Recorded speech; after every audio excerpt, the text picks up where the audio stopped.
Coming up on this edition, the top office says President Park is holding on a decision to seek a confirmation motion for her prime minister designate till after her Central Asia trip.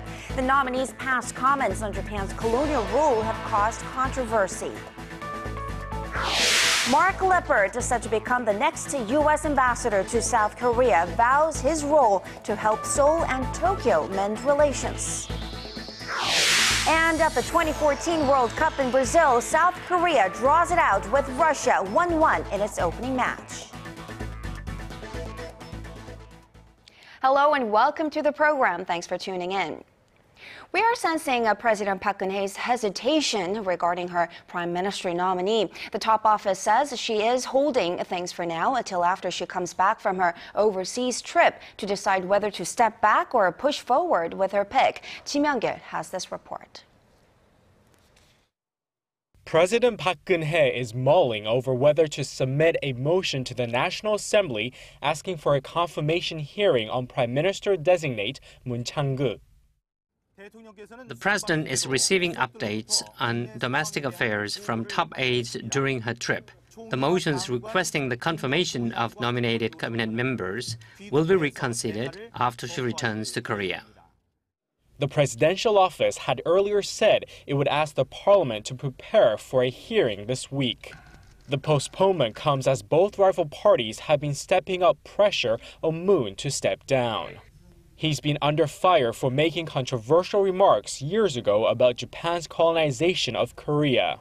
At Wednesday's interpellation session, lawmakers grilled members of President Park's cabinet, where it became apparent that the prospects of Moon winning parliamentary confirmation are dim.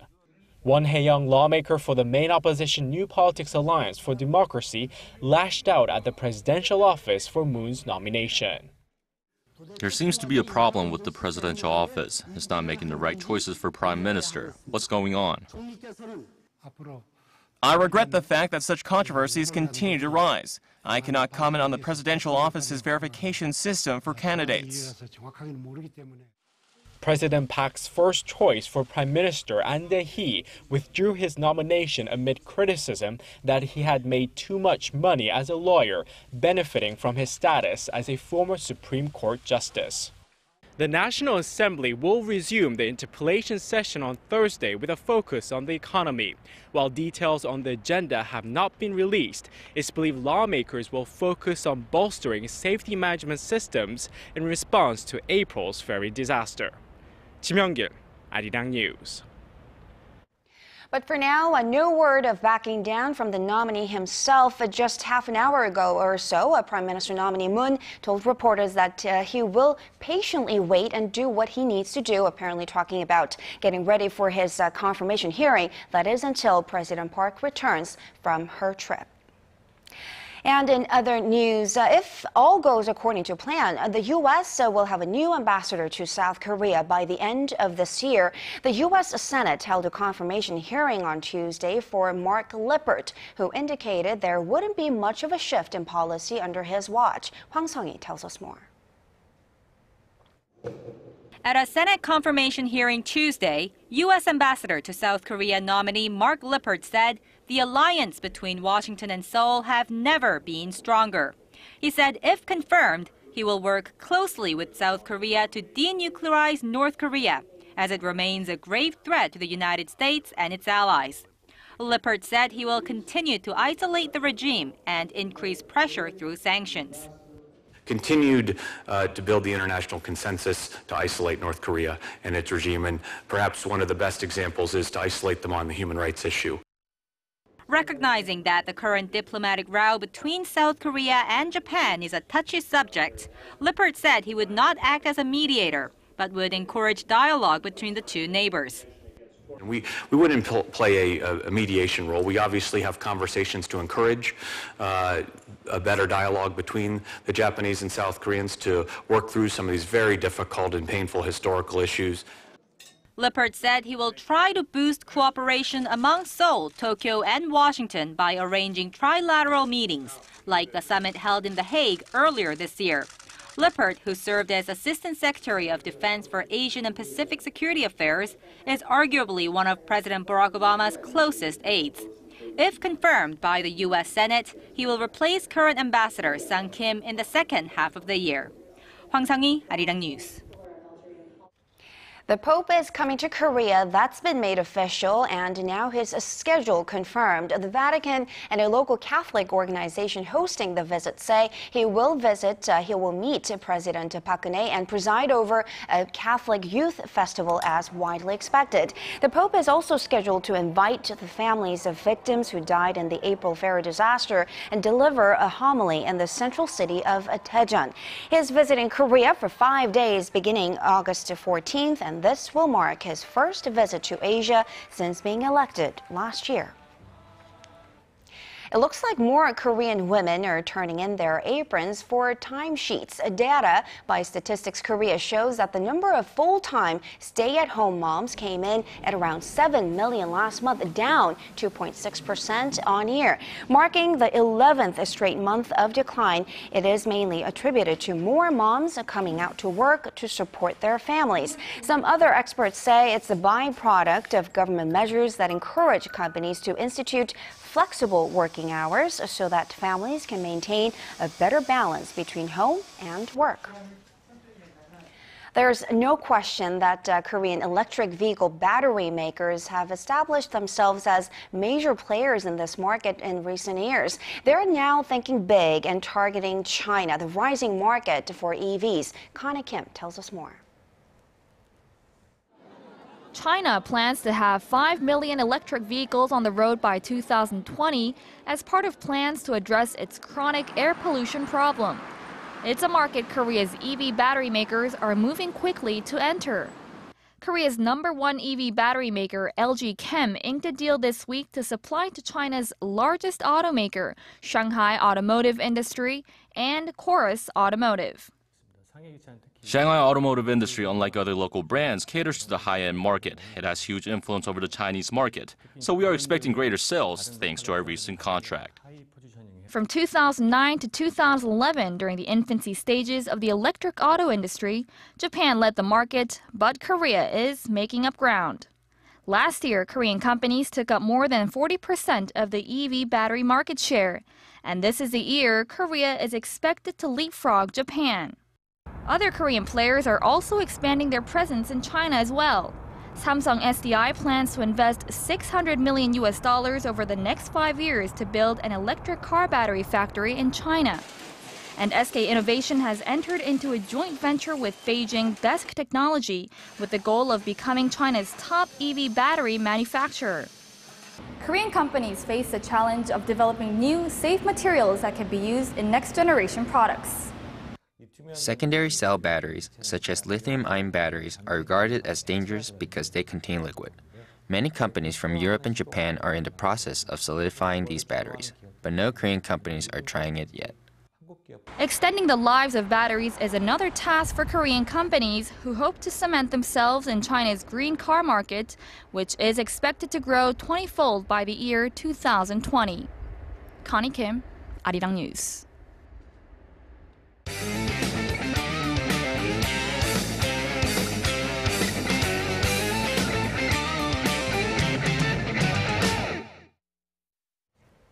World Cup fever officially took Korea by storm this morning as tens of thousands of people in red shirts, of course, gathered on streets throughout the country, and many millions more at home to watch Korea's first World Cup match against Russia.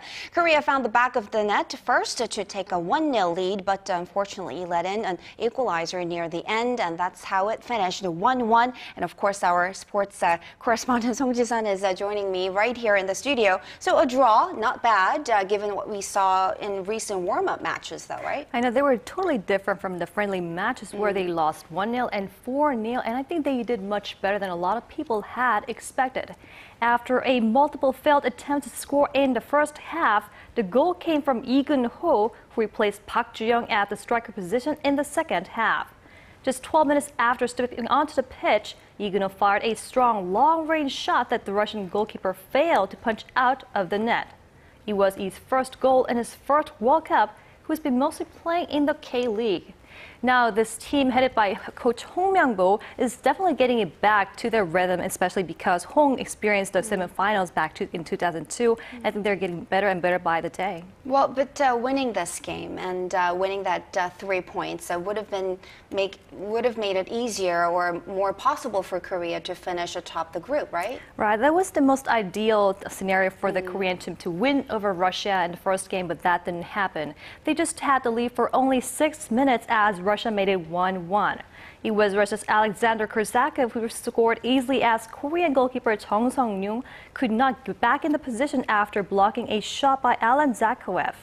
Korea's defenders were not prepared and were not aligned properly for the sudden attack, something that they did really definitely need to work on for the upcoming matches. So where do the teams stand in Group H, and when's the next game? Well, actually, Korea is in a very good place right now because Belgium beat Algeria 2-1 earlier in the morning. Now, Belgium is in the lead after their win Tuesday, while Korea and Russia share the second place after their draw this morning. Now, after resting for 4 days, the teams will play in their second critical match on Sunday afternoon local time. Belgium will play against Russia in Rio de Janeiro first, then Korea and Algeria face off in Porto Alegre. After the second game, it's usually very clear whether a team will make it to the next round or not, especially if they won or lost twice. But things get a bit more complicated when the teams do tie, like we just saw in this morning. Now, the Korean squad must beat Algeria this coming Sunday before going up against a stronger Belgium in the last match. Now, the most ideal scenario is that the Belgium defeats Russia and Korea beats Algeria in the second matches, since Russia is competing with us for the second place and Algeria have already lost their one match. So looks like the teams in this group look pretty even or balanced out at this point. But do you think Team Korea has a chance of making it to the round of 16? I do have faith after watching the first game because actually in terms of FIFA rankings, we're the lowest. But when it comes to World Cup, we cannot just tell by the numbers. And here's an interesting fact. All teams in Group H, except for Algeria, have made it to semifinals once before in the previous World Cups. If you take a look at the stats, you can see there isn't much of a gap between the 4 teams in terms of their physical size. But none of them can be overlooked. As you can see, they all qualified first in their groups for this World Cup, whereas we finished in second. Now, another thing to keep in mind is that the players must be very wary of being too aggressive when trying to score a goal, as Captain 구자철, Son Heung-min, and midfielder Ki Sung-yo, they all got yellow cards against Russia on this Tuesday. And if they get another card, they will not be allowed to play in the next upcoming game. I know, we just saw too many yellow cards this morning. And the cheers, we have to talk about Red Devils, of course, in Korea. That was quite a scene. I mean, 7 a.m. Korea time, commuters, did they ever make it to work? I mean, so that's quite a cheer and source of energy for the team in Brazil, right? Right. And here in Korea, the World Cup will not be complete without the people cheering, gathered thousands of us on the streets, and that was also shown in this year's World Cup. And our Kwon-soo was among the Red Devils who was out in the streets in the Gangnam-gu district. 대한민국! 대한민국! 10,000 supporters converged on the streets of Gangnam in southern Seoul to watch Team Korea's first match in the 2014 World Cup against Russia. Yeongdong-daedo Street was one of 26 main cheering locations across the nation. Roads were blocked off the previous evening as people began to stream in the pitch dark. They did not have to wait in silence. Famous Korean singers took the stage in the hours leading up to the beginning of the game. The main event was Korean pop star Psy's performance of his hit songs Gangnam Style, Gentleman, and Champion. The cheers and excitement built up to a fever pitch when the whistle blew for the start of the game, and of course when Lee Geun-ho scored his goal in the second half. The atmosphere in Korea is very, very great. We feel it's very, very friendly, and we really, really like it. So, Korea fighting! Korea fighting! I think that Korea is going to win against Russia. At least I hope so. However, groans echoed throughout the crowd when Russia scored their equalizer. Disappointment over having let the 1-0 lead slip away, but also relief that the team didn't lose their first game and still has a great chance of qualifying for the knockout stage. I anticipated we will win. I'm disappointed about the draw, but I think we will fare better in the next game. Koreans have shown once again how they unite behind their nation's football warriors, even if it means getting up at the crack of dawn. Street cheering will start even earlier in the next game against Algeria, which kicks off next Monday, 4 a.m. Korea time. Kwon So-ah, ARIRANG News. Oh my, she was a Red Devil anyways. But Korean footballers didn't really need to look all the way back home. I mean, Koreans living in and around Brazil were quite cheerful fans out there too, right? I guess they were really happy to receive the visitors this time, the football players in their own town. And there are over 50,000 Koreans living in Sao Paulo. And some of them actually drove all the way to Guayaba to say 대한민국 and to cheer for the footballers. Our Moon Chang-keuk has the story. Decked out in red, these Korean nationals gathered at a hotel in Foz do Iguaçu, Brazil, where the Korean national soccer team is staying. Some 100 Koreans living in and around the South American country did not hesitate to make the long trip to show their support. During Korea's first match against Russia, emotional shouts of joy, anger, and disappointment resonated throughout the hall. The game finished in a 1-1 draw, a result the fans seemed happy about. They have done their best. I am very thankful for them for giving us joy. They really played well. Go Team Korea! I almost cried when Hong Jong-ho was replaced due to injury, but I was overjoyed when we scored the first goal. Even the Brazilian staff at the hotel was pulled into the passion of the Korean fans. They played really well like pros. I think Korean team will stay in Brazil for a while. It's a sentiment shared by Team Korea supporters in Brazil, and more people are expected for the team's second match against Algeria next week. Son Jung-in, ARIRANG News.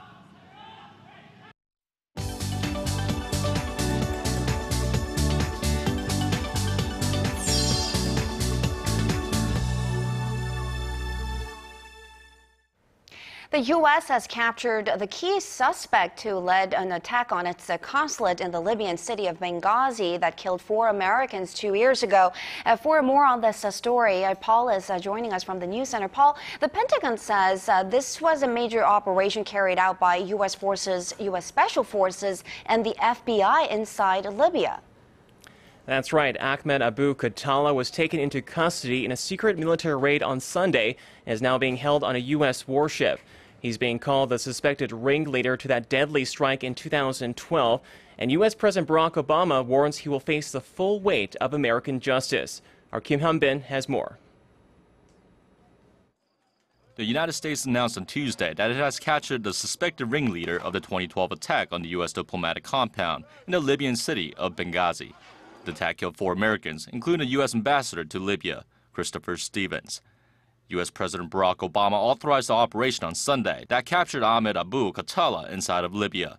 Khattala will now be transported back to the U.S. Obama stressed that terrorists that harm Americans will be brought to justice. We continue to think about and pray for the families of those who were killed during that terrible attack. But more importantly, it's important for us to send a message to the world that when Americans are attacked, no matter how long it takes, we will find those responsible and we will bring them to justice. A U.S. official said Khattala is currently being held on a U.S. military ship in an undisclosed location. Chairman of the Joint Chiefs of Staff, Martin Dempsey, says Special Operations Forces and the FBI successfully carried out a dangerous and complex capture mission, resulting in no casualties. Khattala is expected to be charged and prosecuted through the U.S. court system and will not be sent to the infamous Guantanamo Bay facility.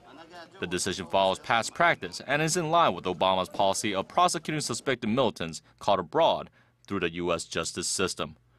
Kim Hyun-bin, ARIRANG News. And moving on to the crisis in Ukraine, President Petro Poroshenko has offered a unilateral ceasefire to pro-Russian militants there who are battling for control of the eastern part of the country. Paul, how soon can we expect the fighting to stop? While speaking to reporters in Kiev, President Poroshenko said the so-called peace plan would be implemented shortly in order to allow Russian mercenaries to leave the country. Other government sources say it could be hours or even days for the temporary truce to take effect.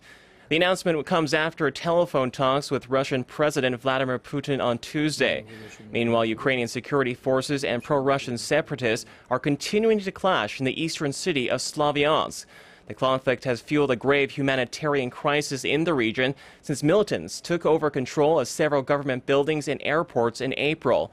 Many innocent civilians have been caught in the crossfire, with thousands fleeing to Russia or western Ukraine.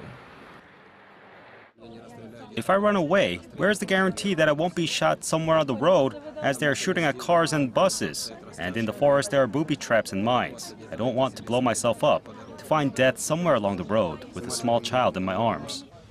Local officials say food, water, and electricity are in short supply for residents. A water pumping station in Slavyansk was recently damaged in fighting, which threatens the water supply for around 4 million people across the Donetsk region. Now, turning now to China, a new government report shows that the country's senior population has surpassed 200 million. This as Beijing faces a lack of resources to deal with the shift in this makeup of population that is aging. Paul, can you give us a breakdown of the figures?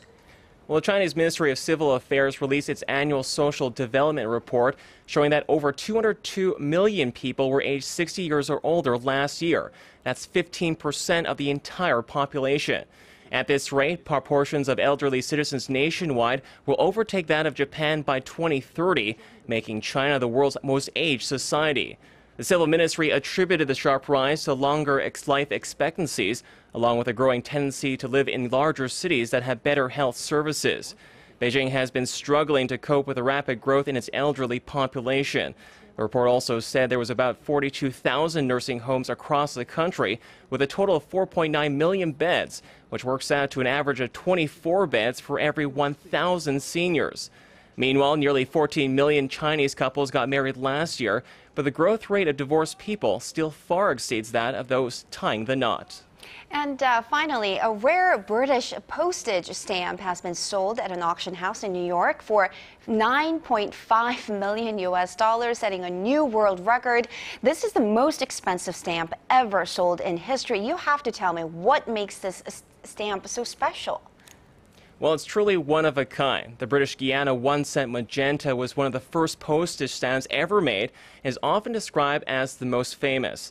The stamp was printed in 1856 at a former British colony in South America, which is now the Republic of Guyana.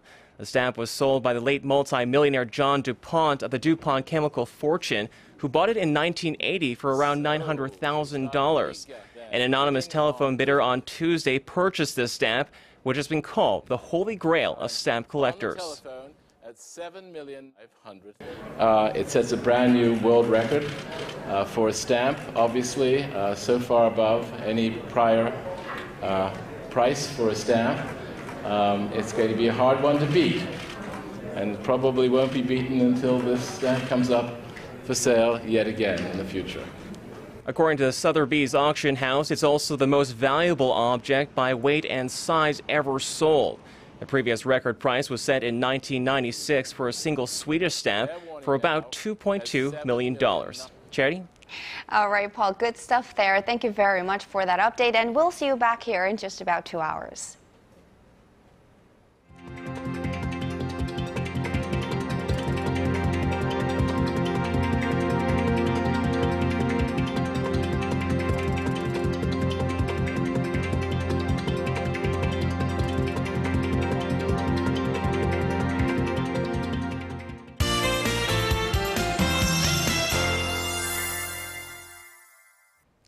Our Kim Bo-kyung joins us from the Weather Center for weather updates. Of course, how are we doing at this hour, Bo-kyung? Well, parts of Gyeonggi-do and Chungcheongbuk-do provinces are seeing heavy showers accompanied by thunder and storm. And this is a result of the nation being at the edge of a high-pressure system from the West Sea. So next Monday, Team Korea faces Algeria at Brazil's southern city of Porto Alegre. Weather there for tomorrow looks to be moderate with daytime highs reaching 13 degrees. Back here in Korea, we will continue to get cloudy skies through later tonight, and keep in mind that rainy clouds may stick around in parts of Gangwon-do province through tomorrow. Other than that, hot summer conditions are expected for those of you in Daegu, and make sure to enjoy it while you can because another round of precipitation is forecast this weekend. On to tomorrow's readings. Seoul and Busan hit 27, Daegu and Gwangju soar to 31. Moving on to other regions, Jeju, that is, reaches 25, Dokdo and Mount Kumgang make it to 20 and 18. And that'll do it for this hour, but I'll be back with more after 10. And that wraps up this edition of ARIRANG News. Thanks for watching, and I will see you back here soon.